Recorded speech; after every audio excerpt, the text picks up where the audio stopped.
विक्रांत ने मन्नत की मांग में सिंदूर भरा। यह पल न केवल मन्नत के लिए बल्कि हर उस दर्शक के लिए बेहद भावनात्मक और अविस्मरणीय था जो इस सीरियल मन्नत हर खुशी पाने की से जुड़ा हुआ है। जी हाँ दोस्तों, क्लर्स टीवी के मोस्ट पॉपुलर शो का आने वाला एपिसोड इतना रोमांचक और भावनाओं से भरपूर होने वाला है कि दर्शक अपनी नज़रों को स्क्रीन से हटा नहीं पाएंगे। कहानी जिस मोड़ पर पहुंच चुकी है वहां हर किरदार अपनी जिंदगी का सबसे बड़ा निर्णय लेने वाला है। एक ऐसा फैसला जो सब कुछ बदल कर रख देगा। एक तरफ जेल की अंधेरी कोठरी में बैठी ऐश्वर्या राय सिंह की आंखों में अब भी नफरत की आग जल रही है। वह दीवारों से टकराकर कहती है, नहीं, मैं ऐसे हार नहीं मान सकती। मन्नत ने मेरी हर खुशी छीन ली है। उसने मुझसे विक्रांत को छीन लिया है। अब वक्त आ गया है कि मैं उससे उसकी सांसें भी छीन लूं। उसके चेहरे पर एक विकृत मुस्कान फैल जाती है। वह अपने फोन पर धैर्य को कॉल करती है। धैर्य, तुम मुझे किसी भी कीमत पर यहां से निकालो। मैं इस जेल की दीवारों में दम नहीं तोड़ने वाली। बाहर निकलते ही मैं मन्नत की दुनिया उजाड़ दूंगी, उसके चेहरे की मुस्कान मिटा दूंगी। धैर्य उस समय बिल्कुल स्तब्ध रह जाता है। उसका दिल कह रहा था कि ऐश्वर्या का यह जुनून अब पागलपन में बदल चुका है। वह सोचता है, क्या यह वही ऐश्वर्या है जिसे कभी प्यार कहा जाता था, जो कभी विक्रांत के लिए अपनी जान देने को तैयार थी, वही अब किसी और की जान लेने की ठान चुकी है।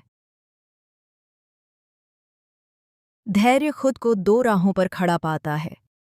एक तरफ उसकी पुरानी दोस्ती, दूसरी तरफ उसका विवेक जो बार बार कह रहा था कि वह गलत का साथ नहीं दे सकता। लेकिन दोस्तों, इसी बीच कहानी ले लेती है एक ऐसा मोड़ जिसकी किसी ने कल्पना भी नहीं की थी। विक्रांत, जो अब तक हर चीज में संतुलन बनाए रखने की कोशिश कर रहा था, अचानक एक ऐसे कदम के लिए तैयार हो जाता है जिससे पूरी कहानी की दिशा बदल जाती है। मंदिर के आंगन में सजी फूलों की माला, दियों की रोशनी और मंत्रों की गूंज के बीच विक्रांत हाथों में वरमाला लिए खड़ा होता है। उसके सामने मन्नत, जो आज एक दुल्हन की तरह सजी है, आंखों में नमी लिए उसे देख रही है। वह कहती है, विक्रांत, क्या यह सब सच है? क्या मैं कोई सपना तो नहीं देख रही? विक्रांत मुस्कुराकर कहता है, अगर यह सपना है तो मैं चाहता हूं कि हम कभी न जागें। आज से तुम मेरी मन्नत नहीं, मेरी पत्नी हो। पंडित जी के मंत्रों की गूंज के बीच 7 फेरे पूरे होते हैं। हर फेरे के साथ विक्रांत अपनी मन्नत से एक नया वादा करता है। पहले फेरे में वह कहता है, मैं वचन देता हूं कि हमेशा तुम्हारी रक्षा करूंगा। दूसरे में, मैं तुम्हारे हर सुख दुख में साथ रहूंगा। तीसरे में, मैं तुम्हारी इज्जत को अपनी इज्जत समझूंगा। और आखिरी फेरे में, मैं तुम्हें कभी अकेला नहीं छोड़ूंगा। मन्नत की आंखों से खुशी के आंसू बह निकलते हैं जब विक्रांत उसके माथे पर सिंदूर लगाता है। वह पल पूरे सीरियल की आत्मा बन जाता है, प्रेम, विश्वास और नई शुरुआत का प्रतीक। लेकिन जैसे ही यह पवित्र बंधन पूरा होता है, कहानी की दूसरी तरफ शुरू होती है एक नई साजिश। ऐश्वर्या ने अब जेल से बाहर निकलने की तैयारी कर ली है। वह एक रहस्यमयी शख्स से मिलती है जो उसे बाहर निकालने का वादा करता है, बदले में सिर्फ एक सौदा। वह सौदा जो ऐश्वर्या को और भी अंधेरे रास्ते पर ले जाएगा। ऐश्वर्या कहती है, मुझे बस एक मौका चाहिए। एक बार मैं आज़ाद हो जाऊं, फिर मन्नत की दुनिया में खुद अपनी आंखों के सामने तबाह होते देखूंगी। वह एक पुराने मकान में छिपकर रहती है, जहां उसके साथ केवल उसका बदला है। दीवारों पर उसने मन्नत और विक्रांत की तस्वीरें चिपकाई हैं, जिन पर उसने लाल स्याही से खत्म लिखा है। उधर विशाखा भी अपने दिल में एक अलग साजिश पाल रही है।